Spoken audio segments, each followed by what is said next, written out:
Bismillahirrahmanirrahim. Assalamualaikum warahmatullahi wabarakatuh. My name is Andiasit Anissa. So in this video, I'm going to answer several questions that given by Mr. Kahar. So this is for finish the assignment 8 about the written discourse analysis. Okay, let's move to the first question. Answer the following question in English to the best of your knowledge. What do you know of cohesion, coherence, as well as coherence in written discourse analysis? Explain your answer in detail and give examples. So cohesion refers to the way in which a text is tied together by linguistic devices such as grammar and vocabulary to set up well-constructed relations of meaning within text. And coherent is the connectedness between the elements of forms and context. So if the text has high cohesion, it will make the reader easiest to find the meaning of the text. And then the next question, to the best of your knowledge, how can you explain grammatical cohesive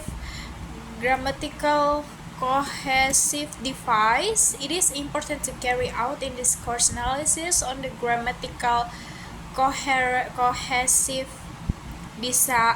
device. And why? Explain your answer in detail and give example. So based on the references that I have read before, grammatical cohesive device can be understood as a device used to create coherent text. We can also see it was the structure of the text that can make the text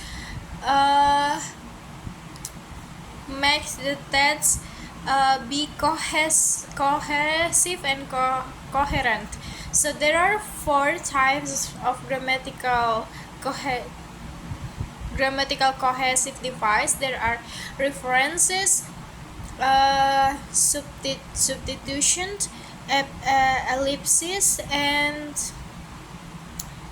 what is next? And conjunction. Okay, so the next question, to the best of your knowledge, how can you explain lexical cohesive device? Is it important to carry out? Explain your answer. Why? And lexical device refers to the use to create used to selecting appropriate vocabulary that we want to put in our written text. So it can be functioned to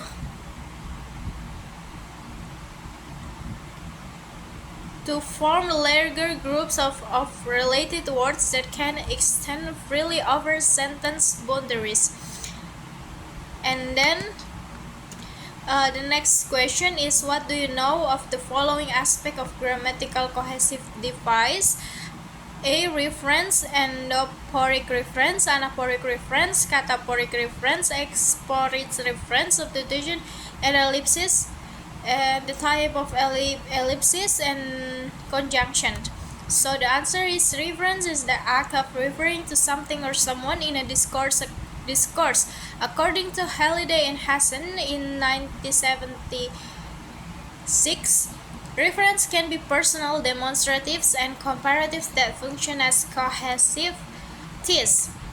So endoporic reference is used to refer to something or someone mentioned within text, and anaphoric reference is generally used when a writer refers backward to someone or something that has been mentioned earlier. And cataphoric reference is commonly used when a writer refers to someone or something forward in the discourse. And exophoric reference is used to refer to someone or something outward and is not mentioned within the text. And substitution is a type of cohesive device which is used to replace one item in a text with another text. Next, the ellipsis is a process when leaving out part of the sentence, assuming that previous sentences or contexts are able to clear up the meaning. Next is conjunction is generally employed to link clauses by using conjunctive relations such as so, yet, and moreover, furthermore, and others. There is several type of conjunction. There are correlative conjunctions, subordinating conjunction, and other. Next question, what do you know of the following aspect of lexical cohesive device? The first is repetition. Repetition. A is repetition. It repeats the same words a few times to make an idea clearer, and hyponymy is the use of specific words used to designate a member of broader class, and superordinate using a word whose meaning includes the meaning of one or more other words, and metonymy is a word phrase that is used to stand for another word, and antonymy is the selection of word which is opposite in meaning to another, and general nouns is the type of cohesion two types have the same referent. And then B, collocation is a type of lexical cohesion which is resulted from using one word with another word. For example, in the phrase the fast train, fast is collocation of train and quick would not sound natural. Okay, thank you very much for the attention. I apologize for every mistake that I have made before, and last I say wassalamualaikum warahmatullahi wabarakatuh.